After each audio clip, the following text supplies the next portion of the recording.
โอ้เป็นยังคือมาเฮ็ดงานอยู่ไทยอ๋อมาหาเงินจากครอบครัวอยู่บ้านมันบ่ค่อยมีงานเฮ็ดเลยมาหาเฮ็ดงานอยู่ไทยไม่มาทำงานมาเฮ็ดเวียกอยู่ไทยเพราะว่าค่าแรงที่ลาวมันต่ำแล้วมันพอกินบ่พอใช้อันเป็นยังคือเลือกมาเฮ็ดงานอยู่ประเทศไทยบ่มีเงิน บ่มีเงินบ่มีเงินมันไปง่ายมาง่ายชอบคนไทยโอ้มามาคนไทยเป็นยังคือมาเฮ็ดงานอยู่ไทยไม่ครอบครัวเขาทุกข์นี่แหละมาหาเงินให้พ่อแม่เฮานี่แหละสบายดีพี่น้องปอมปายหมู่สุคนเด้อยินดีต้อนรับเข้าสู่ช่องคดี Channel หรือคดีบ้านลาวเนาะมื้อนี้คดีอยู่ที่จังหวัดหนองคายเนาะอยู่ศูนย์แลกเปลี่ยนนำเข้าแรงงานเนาะทุกคนก็คือคนลาวที่จะมาเฮ็ดงานอยู่ไทยแล้วมาเฮ็ดใบอนุญาตทำงาน จะได้มาอบรมอยู่มื้อนี้เนาะอยู่จังหวัดหนองคายมื้อนี้คดีก็เลยอยากเฮ็ดคลิปเนาะอยากไปสัมภาษณ์คนลาวเพราะว่าอยู่นี่จะมีแต่คนลาวเบิดเลยเนาะมีแบบคนลาวที่เขาจะมาเฮ็ดงานอยู่ไทยแล้วเฮ็ดใบอนุญาตทำงานเนาะมื้อนี้ก็คือมาหับอยู่บ่นี่ล่ะคนนี้จะไปถามว่าเป็นหยังคนลาวคือมาเฮ็ดงานอยู่ประเทศไทยเฮาสิขอสัมภาษณ์เนี่ยได้บ่เจ้าเป็นคนแข่งใดจำปาสักแข่งจำปาสักมาอยู่ไทยจักปีแล้วมาอยู่10ปีแต่ว่ากลับเมื่อรอบที่5ปีที่แล้วโอ้กลับบ้านรอบ5ปีที่แล้ว5ปีที่แล้วที่ได้กลับบ้านแสดงว่าบ่ได้กลับบ้านหลายปีแล้วเนาะนี่เนาะ5ปีขอถามเนี่ยได้บ่เนี่ยเป็นหยังจะคือมาเฮ็ดงานอยู่ประเทศไทยบ่มีเงินบ่มีเงินสาเหตุคือบ่บ้านจนโอ้บ้านจนแม่นบ่มาเป็นหยังล่ะคือเลือกมาเฮ็ดงานอยู่ประเทศไทยมันไปง่ายมาง่ายชอบคนไทยโอ้มาคนไทยสเปคคือผู้บ่าวไทยแม่นบ่ใช่โอ้ตอนนี้มีแฟนแล้วบ่ซะบีแต่ว่าเลิกไปแล้วโอ้มีเลิกไปแล้วแสดงว่าถ้ามีคนอยากจีบผู้บ่าวคนไทยเขาจะเบิ่งคลิปนี้อยู่เขาจะอยากจีบให้เฮ็ดได้จีบยากบ่จีบไม่ยากขอถามแหน่สเปคคนลาวที่ผู้สาวลาวคือเจ้าเนาะจะมาคนไทยนี่สเปคเจ้าเป็นแนวใดผู้บ่าวไทยสเปคก่อนไม่รอไว้ก่อนรอไว้ก่อนต้องรวยนำอยู่บ่ไม่ต้องรวยตลอดขอแค่หล่ออย่างต้นนิสัยดีนิสัยไม่ดีไปไกล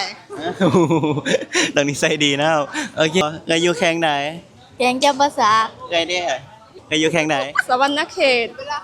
มาเฮ็ดงานอยู่ไทยจักปีแล้วจักปี1ปีฮักกะมาเด้10 กว่าปีแล้ว10 กว่าปีโอ้เป็นยังคือมาเฮ็ดงานอยู่ไทยไม่ครอบครัวเขาทุกข์นี่แหละมาหาเงินให้พ่อแม่เฮานี่แหละโอ้แสดงว่ามาเฮ็ดตั้งแต่สมัยแรกๆเลยแม่นบ่สมัยก่อนมาไทยลำบากบ่มาลำบากเลยมาตั้งแต่ตอนบ่มีวัดน่ะเฮ็ดมาแบบผิดกฎหมายโอ้แต่ว่าตอนนี้ดีใจบ่สิได้ถูกกฎหมายแล้วดีใจว่าคือสมัยแรกเนี่ยเฮามาแบบผิดกฎหมายเพราะว่าเฮาบ่ค่อยมีเงินแม่นบ่แม่นแล้วตอนนี้เฮามีโอกาสมาเฮ็ดงานอยู่ไทยมีเงินแล้วก็มาเฮ็ดให้มันถูกต้องตามกฎหมายอยู่จังหวัดหยังของประเทศไทยกรุงเทพโอ้เจ้ามักอีหยังหลายที่สุดอันที่มาเฮ็ดงานอยู่ไทยนี่แบบว่าเห็นเงินนี่ล่ะอ๋อ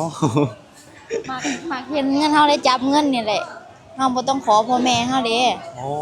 หาเองใส่เองเนาะแม่นอ๋อดีแล้วส่งให้พ่อแม่เฮาทุกเดือนมีเงินฝากกลับบ้านแม่นอ๋อเอ้ยเด้เป็นหยังคืออยากมาเฮ็ดงานอยู่ไทยบ่มีเงินคือกันอยู่แข่งใดก็สวรรณเขตโอ้คนมาเดียวกันเลยอยู่สวรรณเขตถ้าก็มาเฮ็ดงานได้1ปีแม่นบ่แม่นอ๋อลำบากบ่มาเฮ็ดงานอยู่ไทยบ่ลำบากปานใดบ่ลำบากปานใดเพราะว่าการอยู่การกินภาษาคือกันเนาะอ๋อเราฝากเงินกับบ้านเดือนละเท่าใดก็เดือน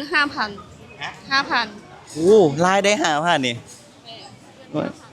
แสดงว่าเจ้าเก่งเนาะเจ้ามีแฟนหรือบ่โสดจ้ะอุ้ยโสดสเปคเจ้าผู้บ่าวลาวหรือผู้บ่าวไทยผู้บ่าวไทยผู้บ่าวไทยอีกแล้วเป็นหยังล่ะจะคือมาผู้บ่าวไทยอยากได้คนหล่อจ้ะแสดงว่าคนไทยนี่รอแม่นบ่คนไทยก็จะรอเนาะก็เลยเป็นสเปคมาคนไทยสเปคแบบใด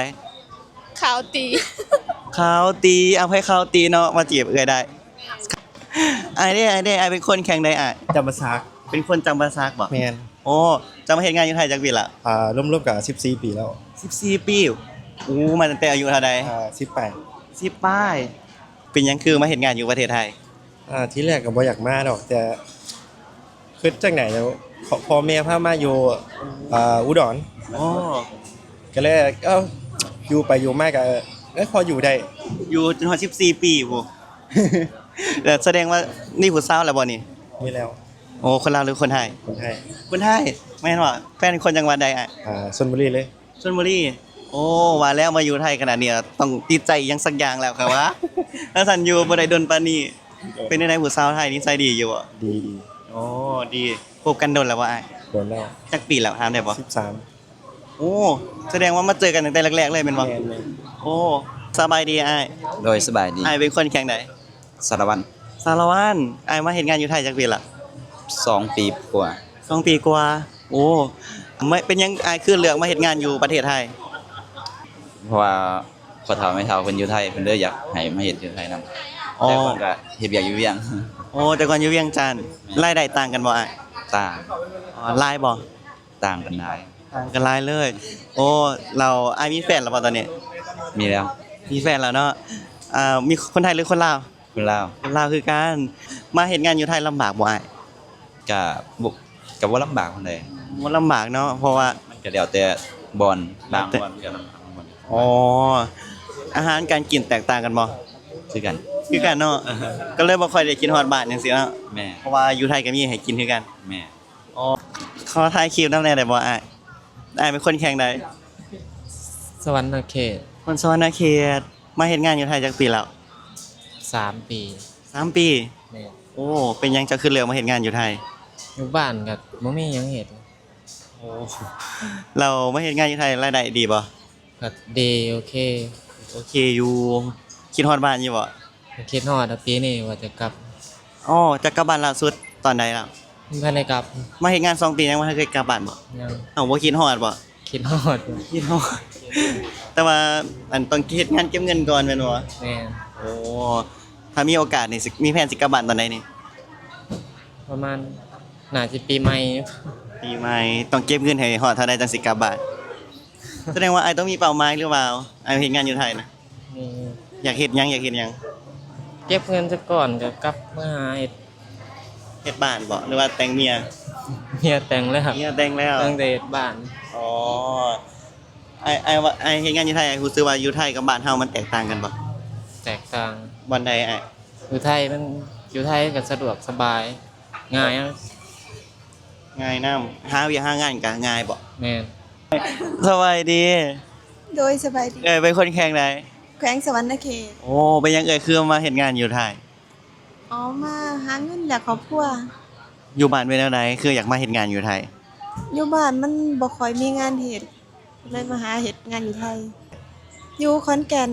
ขอนแก่นคือกัน โอ้เรามาเฮ็ดงานอยู่ไทยนี่แรกๆลำบากบ่ ก็ลำบากอยู่เพราะว่ายังบ่เคยเฮ็ดอะ เป็นมาได้คือได้มาเฮ็ดงานอยู่ไทย แต่มันบ่มีเงินก็เลยมาหาเงินเลี้ยงครอบครัวจังซี่นะเลี้ยงลูก โอ้ตอนแรกมานี่ไผหางานให้ก็ มากับหน้า เขาเจ้าหางานให้บ่ แม่น เฮ็ดงานหยัง ตอนนั้นเลี้ยงหมู เลี้ยงหมู โอ้เราตอนนี้มาอยู่ไทยนี่จักปีแล้ว ถ้าเมื่อก่อนก็มาหลายปีแต่ว่ากลับไปเพิ่งกลับมาได้4-5เดือน อ๋อกลับไปกลับมาจังซี่บ่ แม่น เป็นหยังคือไปกลับไปกลับมา มันอันแบบกลับไปทำหน้าทำนี่ อ๋อแบบฮอจะมาเฮ็ดงานอยู่ไทยเก็บเงินแล้วฮอดยามหน้าหน้าฝนจังซี่ก็กลับบ้านไปเฮ็ดนาแม่นบ่ แม่น โอ้คือกันกับคนบ้านเฮาเลยบ้านเฮาก็หลายคน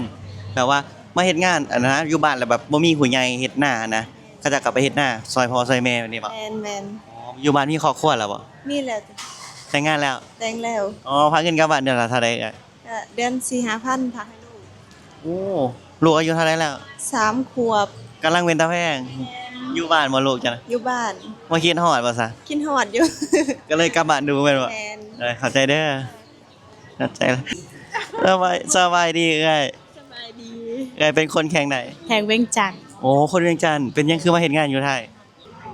มาทำงานมาเฮ็ดเวียกอยู่ไทยเพราะว่าค่าแรงอยู่ลาวมันต่ำแล้วมันพอกินบ่พอใช้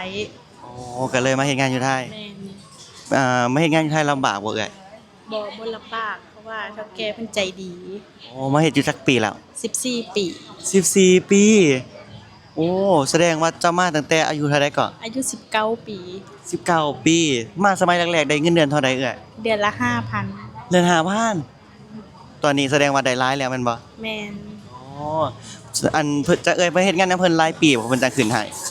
อยู่ได้ประมาณ3 ปีแล้วเพิ่นขึ้นให้ เข้าใจเด้อเข้าใจหลาย